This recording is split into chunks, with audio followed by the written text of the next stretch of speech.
The leather-bound folder rested before me, dense and weighty, almost like it had its own heartbeat.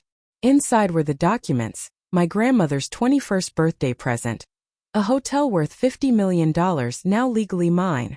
Before I could even process it, the front door swung open. My mother appeared, followed by her new husband.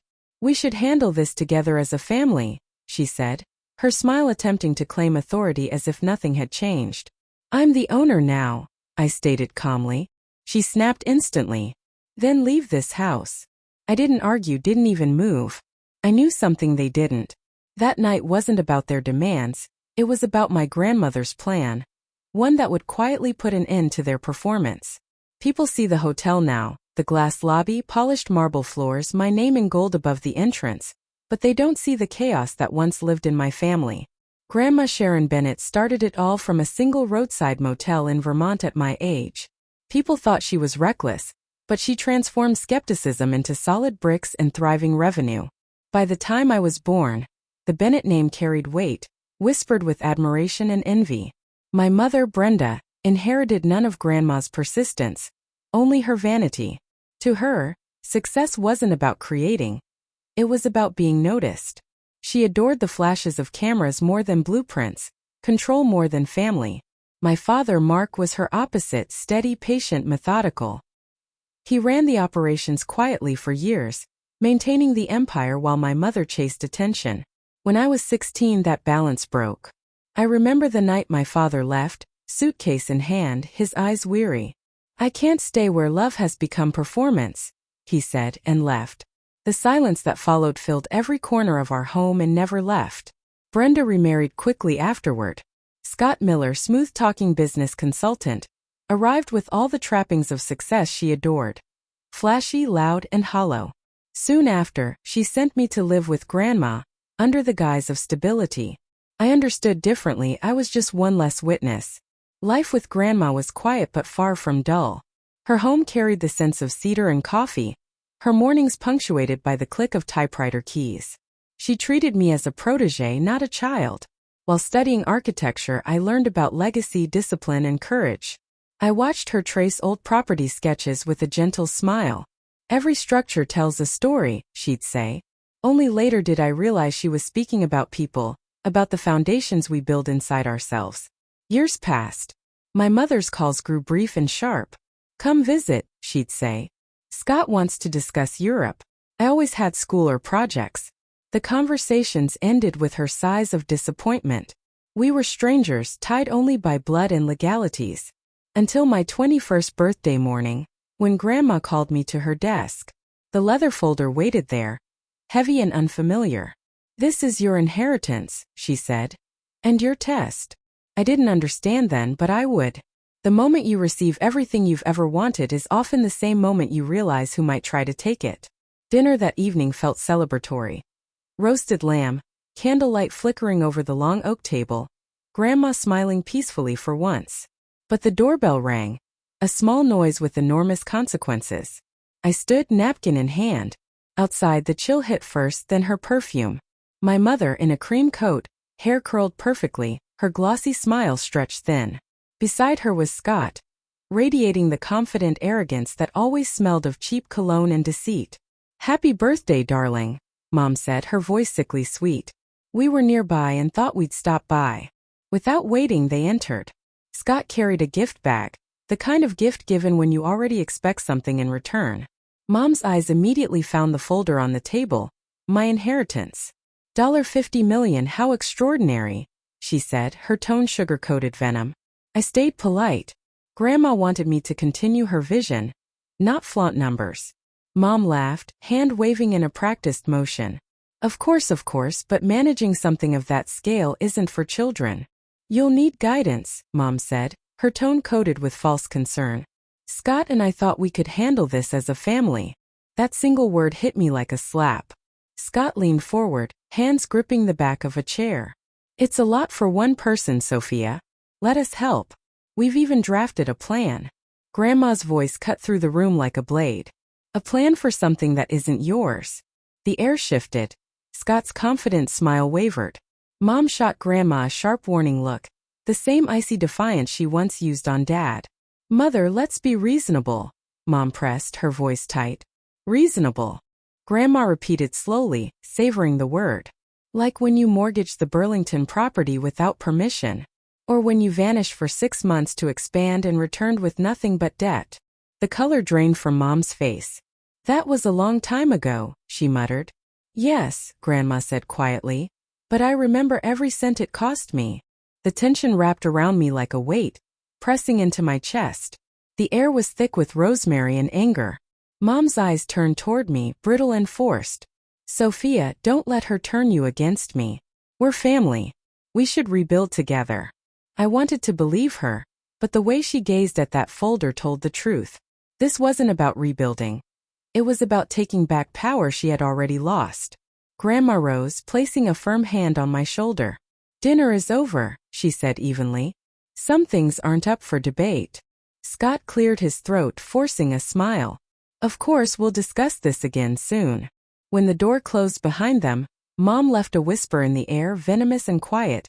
Just for me. This isn't over. And she was right. It wasn't. The next morning the house felt alien. Sunlight spilled through the windows differently, colder, sharper, as if the walls themselves had sensed the coming storm.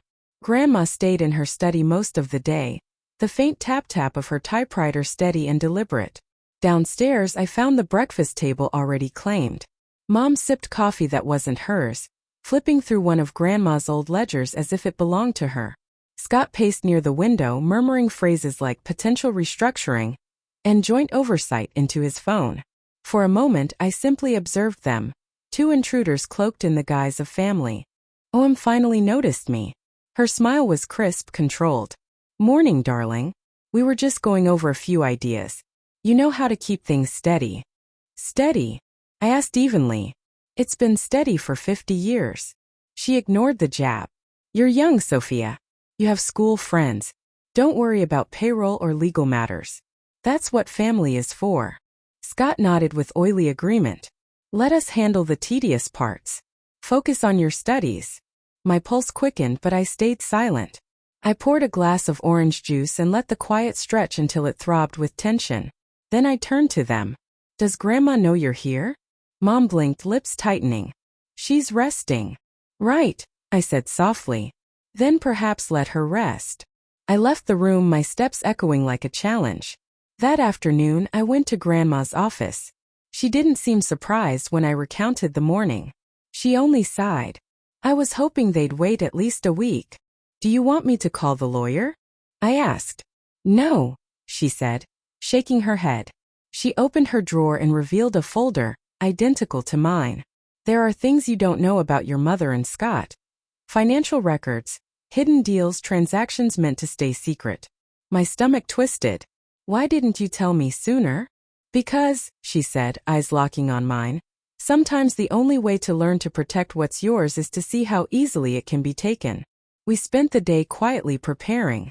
Grandma contacted her attorney while I sifted through old files, uncovering inconsistencies.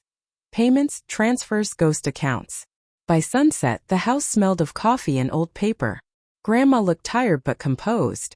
Tomorrow, she said, we'll invite them for dinner. Let them believe they have the upper hand. I nodded, understanding. If they wanted a stage, we'd give them one, but this time we controlled the script. The invitation was hers, polite, precise, and perfectly calculated. Dinner tonight. Let's discuss the transition properly. Every word was measured. A trap dressed as civility. By 6, the table was set again. The oak surface gleamed, candles waiting to burn through deceit. The house smelled of roasted garlic and quiet anticipation. Grandma had changed into her navy dress, reserved for formal negotiations. Her face was unreadable. Stay calm, she whispered, placing a silver folder beside my plate. Let them speak first. At 7, headlights swept across the driveway. The door opened without a knock.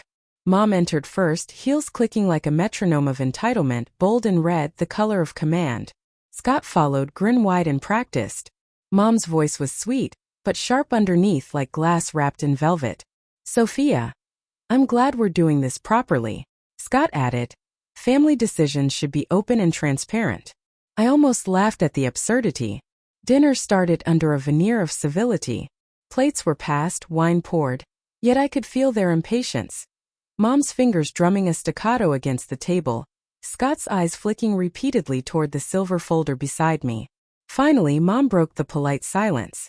"Let's be honest," she said, placing her fork down. "Running a business of this size is complicated. It's unrealistic to expect a 21-year-old to handle it alone." Grandma sipped her wine without a word. Scott leaned forward, voice smooth and confident. "We've already drafted a plan. I'd handle finances. Brenda would oversee public relations. Sophia could shadow us, learn the ropes." Their words were not suggestions, they were demands. I set my fork down. "So, you want me to sign the company over to both of you while you manage it?" Scott's grin tightened for a moment. Grandma's eyes lifted, calm and unreadable. "And how exactly does that serve Sophia?" she asked. Mom's smile broadened, forced. "It benefits everyone. We're family after all." That word, family, tasted bitter in her mouth. I took a slow breath. "You're right," I said softly. "We are family." She leaned back satisfied. "Good. Then." I cut her off. "It's time to stop pretending this is about love." Her expression froze. I pushed the folder toward the center of the table.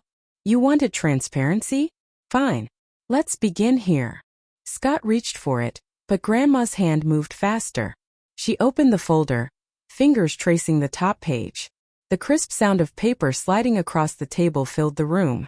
"These," Grandma said, her voice steady, "are bank statements from the Burlington account. Withdrawals under Brenda Bennett's signature. Money that never returned."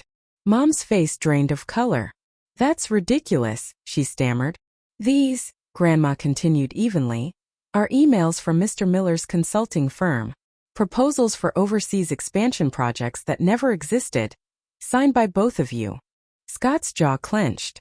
"You had no right." "I had every right," Grandma interrupted, steel in her voice. "You tried to mortgage our core hotels under shell companies. You thought I wouldn't notice." The air thickened, heavy and tense. The only sound brave enough to speak was the fire crackling in the hearth. Mom's eyes darted to me, frantic. "Sophia, this isn't true. She's twisting things, you can't believe it." I said nothing. Grandma slid one final document across the table. "The ownership amendment," she said. "Effective immediately. Full control transfers to Sophia Bennett. You are removed from all boards and trusts." Mom stared at the paper as though it might ignite. "You can't do this," she whispered. "I already have," Grandma said softly. Silence filled the room, sharp and heavy before exploding. Mom shot to her feet, voice breaking. "This is my legacy. My life. You can't just hand it to her." Grandma stayed seated, calm. "You handed it away yourself." Scott grabbed Mom's arm, muttering, "Let's just leave." But she wasn't done. "No," she shouted, pointing at me. "You think you've won? You're just a child playing grown up. You'll drown in paperwork before the month ends." I met her glare steadily. "Maybe. But at least it'll be my mess." Her lip quivered. Rage and humiliation wrestling together. "Then pack your bags and leave this house," she spat, repeating the words from days ago. This time they sounded small. That's when Grandma chuckled. A soft, knowing laugh that cut cleaner than any scream. "You're right, Brenda," she said. "Someone is leaving tonight, but it's not Sophia." For a moment time froze. Even the fire seemed to pause. Then Grandma reached into her purse and placed another envelope on the table. A court order. "Fraud, embezzlement, conspiracy. You've both been served. Investigators are waiting outside." Scott went pale. "You called the police?" "I called justice," Grandma said simply. Mom staggered back, shaking her head. "You wouldn't. I'm your daughter."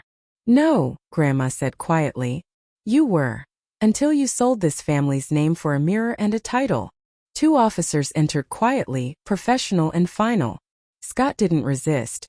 He just stared at the floor as they escorted him out. Mom remained ragged-eyed, trapped between disbelief and despair. When the door closed, the silence that filled the house felt different this time. Lighter, purer, healing rather than haunting. I sank into my chair, chest tight, hands trembling. Grandma placed hers over mine.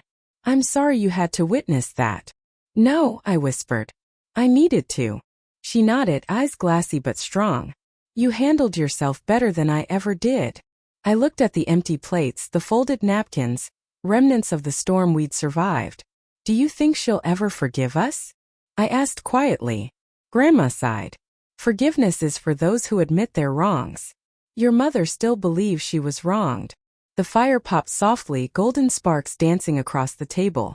I realized then that this house, the same one where Dad had walked away years ago, where every fight echoed louder than love, finally felt steady, safe.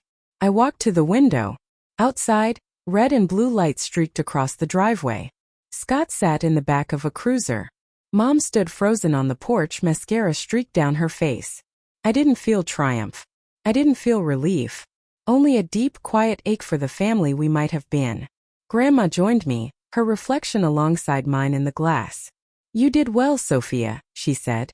You didn't raise your voice, you raised your value. Her words settled in me like something permanent. As the last car disappeared down the hill, the night exhaled. We didn't toast. We didn't celebrate. We simply sat in the firelight, two women who had survived the same bloodline across decades, breaking the cycle at last. The next morning, the house hummed softly, the aftermath of the storm lingering peacefully. Sunlight fell on the folder in the center of the dining table, the one that had ended it all. Grandma sipped coffee calmly, shoulders lighter, decades of burden eased from her frame. News spread fast. Scott vanished from the state before the investigation closed. Mom lingered long enough to watch her reputation crumble, stripped of wealth, power, and pride. Dad arrived that afternoon. No speeches. No questions. Just a hand on Grandma's shoulder and a simple, "You did the right thing." When his eyes met mine, there was no pity, only pride. Weeks passed. Life returned to near normalcy. I completed my final architecture presentation, graduated top of my class. Grandma insisted on a quiet celebration on the hotel rooftop. No press. No guests. Just us. She raised her glass. To new foundations. Below, the city lights glimmered. And in that moment I understood. This was a rebuild. Not of property or reputation, but of peace. For the first time, I wasn't living in someone else's legacy. I was beginning my own. I once thought legacy was about names and bloodlines. Now I know it's about boundaries, the courage to end what's toxic, even if it bears your DNA. My inheritance wasn't a hotel. It was freedom.